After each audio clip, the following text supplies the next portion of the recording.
Bismillahirrahmanirrahim. Assalamualaikum warahmatullahi wabarakatuh. Kami dari kelompok 10 mempresentasikan hasil pekerjaan kami dengan dosen pengampu Bu Kifa Aha Putra, Magister Pendidikan Islam. Dengan saya sendiri sebagai moderator, Muhammad Nuruddin, dan partner saya Nindya Dwi Prameswari dan Lini Arifa. Pada hari ini kami akan mempresentasikan terkait pengertian dari 1. Ijtihad, 2. Ittiba, 3. Taklid, dan 4. Talfik. Untuk selanjutnya saya serahkan kepada partner saya, Nindya. Waktu dan layar saya persilahkan. Terima kasih. Lalu selanjutnya di sini saya akan menjelaskan tentang ijtihad. Secara bahasa, ijtihad berasal dari kata al-jud yang bermakna al-taqoh atau daya, kemampuan, kekuatan. Atau dari kata al-jad yang berarti al-masyaqqah, yaitu kesulitan atau kesukaran. Sedangkan secara istilah hukum Islam, ijtihad adalah mencurahkan tenaga untuk menemukan hukum agama melalui salah satu dalil syara' dan dengan cara-cara tertentu. Sebab tanpa dalil syara' dan tanpa cara-cara tersebut, maka usaha tersebut merupakan pemikiran dengan kemauannya sendiri. Dan sudah tentu cara ini tidak disebut dengan ijtihad. Lalu selanjutnya ada dasar hukum ijtihad. Dasar hukum ijtihad ini ada 3, yaitu yang pertama, ada Al-Quran. Ayat Al-Quran yang dijadikan dasar bolehnya ijtihad adalah surat An-Nisa ayat 59. Ayat ini berisi perintah untuk taat kepada Allah dengan menjadikan Al-Quran sebagai sumber hukum, taat kepada Rasul-Nya dengan menjadikan sunnahnya sebagai pedoman, dan taat kepada ulil amri, serta perintah untuk mengembalikan persoalan yang diperselisihkan kepada Al-Quran dan Sunnah terkandung, maka adanya perintah melakukan ijtihad. Lalu untuk yang kedua ada al-hadis. Dasar sunnah atau hadis yang dijadikan rujukan oleh para ulama tentang bolehnya melakukan ijtihad adalah hadis Mu'adz. Hadis ini menceritakan perihal diutusnya Mu'adz menjadi qadhi atau hakim di Yaman. Selanjutnya ada ijma'. Dasar logika diperbolehkannya ijtihad adalah dengan keterbatasan nas Al-Quran dan Sunnah, jika dibandingkan dengan banyaknya peristiwa yang dihadapi oleh umat manusia. Begitu juga banyaknya lafaz atau dalil yang menjelaskannya. Meskipun tidak jarang hasil ijtihad para ulama berbeda-beda dari lafaz atau dalil yang sama. Lalu selanjutnya ada fungsi ijtihad. Fungsi ijtihad ini ada 2. Yang pertama, untuk menguji kebenaran hadis yang tidak sampai ke tingkat hadis mutawir seperti hadis ahad, atau sebagai upaya memahami redaksi ayat atau hadis yang tidak tegas pengertiannya, sehingga tidak langsung dapat dipahami. Dan untuk fungsi yang kedua adalah mengembangkan prinsip-prinsip hukum yang terdapat dalam Al-Quran dan Sunnah, seperti dengan qiyas, istisan, dan maslahah mursalah. Lalu selanjutnya ada syarat-syarat mujtahid. Dibukakannya pintu ijtihad dalam hukum Islam tidak berarti bahwa setiap orang dapat melakukan ijtihad. Hanya orang-orang yang memiliki syarat tertentulah yang mampu berijtihad. Nah, untuk orang yang melakukan ijtihad ini disebut dengan mujtahid.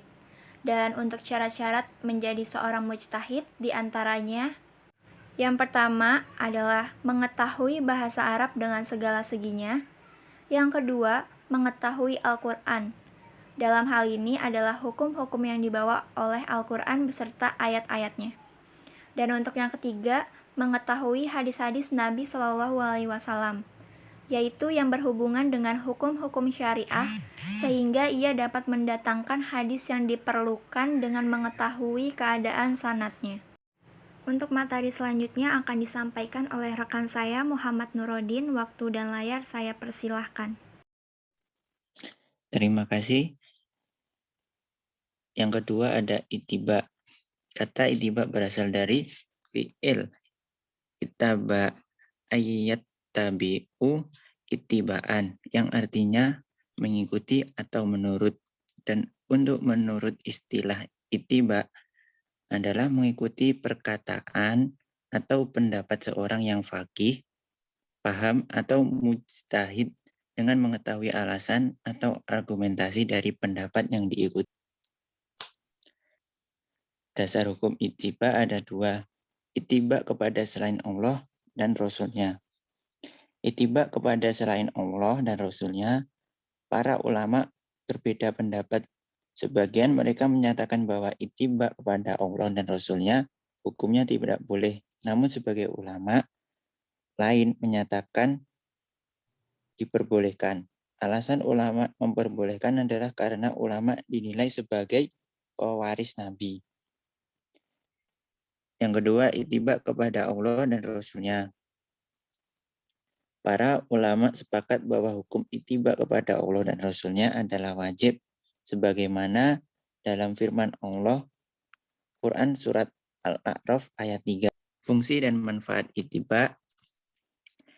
Fungsi ittiba sebagai bukti keimanan kepada Rasulullah SAW dan bukti konkret mengikuti Al-Quran.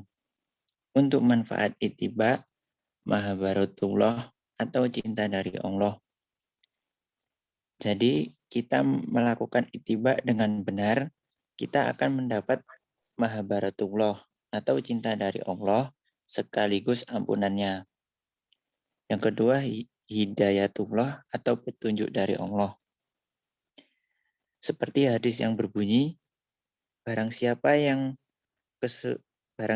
kelesuannya tetap dalam sunnahku, berarti ia telah mendapat petunjuk dari Allah. Dan barang siapa kelesuannya tidak dalam sunnahku, berarti ia celaka. Hadis riwayat Ibnu Khuzaimah dalam sahihnya, Ahmad dalam musnadnya, Al-Baihaqi dalam Syu'abul Iman, At-Tabarani, dan Abu Nuaim. Yang ketiga, nadratul wajhi atau wajah yang bersinar. Orang yang mempelajari hadis Rasulullah, menghafal lalu menyampaikannya dengan benar tanpa menambah atau mengurangi, maka Allah akan membuat wajahnya berseri dan bersinar. Yang terakhir, izzatun nafsi, yaitu keberuntungan pasti akan diperoleh oleh mereka yang selalu ittiba kepada Rasulullah dengan beriman kepadanya, memuliakannya, menolong ajarannya, dan selalu mengikuti cahaya Al-Quran. Dengan itu semua terangkatlah dirinya menuju tempat yang tinggi dan mulia. Yang selanjutnya saya serahkan kepada partner saya, Dini Arifah. Waktu dan layar, saya persilahkan. Baik, terima kasih. Dan yang ketiga yaitu taklid. Taklid adalah mengikuti pendapat seseorang dengan tanpa bisa membuktikan benar salahnya pendapat itu, meskipun mengetahui sepenuhnya bahwa bertaklid padanya boleh. Dasar hukum taklid. Pada surah Al-Luqman ayat 21 menjelaskan dasar hukum taklid yang berbunyi, wa idza qila lahum ittabi'u ma anzalallahu qalu bal nattabi'u ma wajadna 'alaihi aba'ana awalau kana syaitan yad'uhum ila 'adzabis sa'ir. Yang artinya, dan apabila dikatakan kepada mereka, ikutilah apa yang diturunkan Allah, mereka menjawab, tidak. Tapi kami hanya mengikuti apa yang kami dapati bapak-bapak kami mengerjakannya.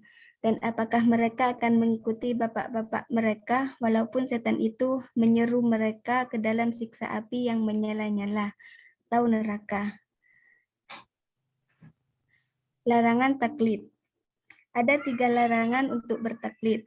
Yang pertama, ngikutin madhab nenek moyang atau orang dahulu yang bertentangan dengan Al-Quran dan hadis.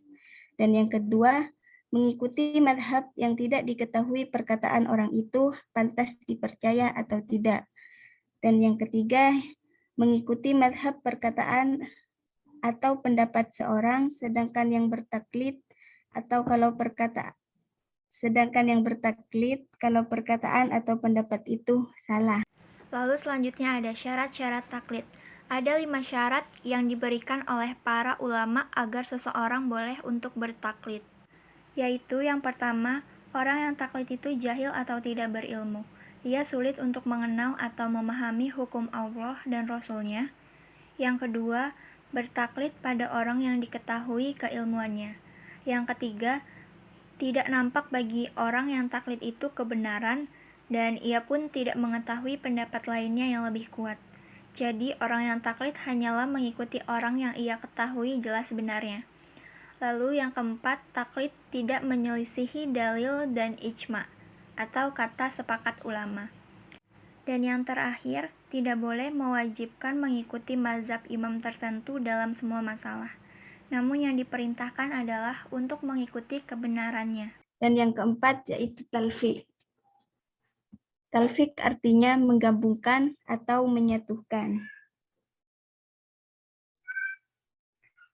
Dasar hukum talfiq, ulama fikih tidak mengharuskan umat Islam berpatok pada satu madhab.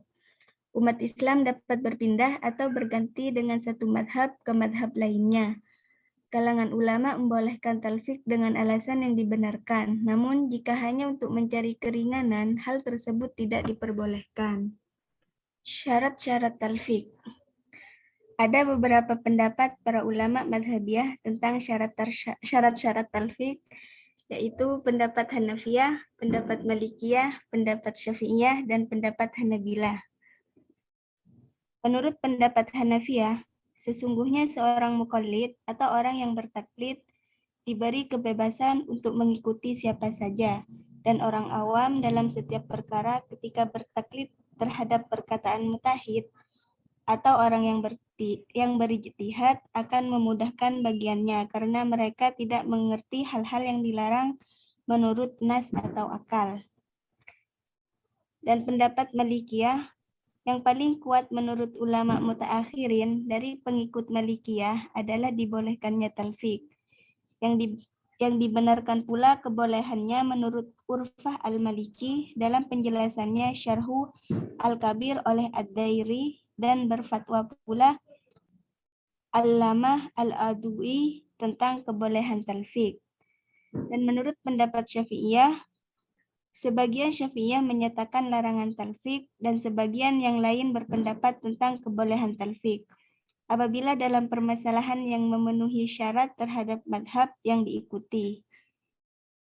Dan terakhir, menurut pendapat Hanabilah, dibolehkannya talfiq karena tidak adanya dalil syar'i atas ketidakbolehan talfiq dalam bermadhab, baik dalam perkara mengambil perkara yang mudah dan ringan atau dengan mengikuti rukhsah atau keringanan. Larangan talfiq. Tidak ada perkataan dibolehkannya talfiq secara mutlak, tetapi bergantung dalam batas tertentu, karena disebabkan batil secara zatnya, seperti keharaman khamr, zina, dan lain-lain. Selanjutnya kami serahkan kepada moderator. Baik, terima kasih atas penjelasannya. Kurang lebihnya kami mohon maaf. Wassalamualaikum warahmatullahi wabarakatuh.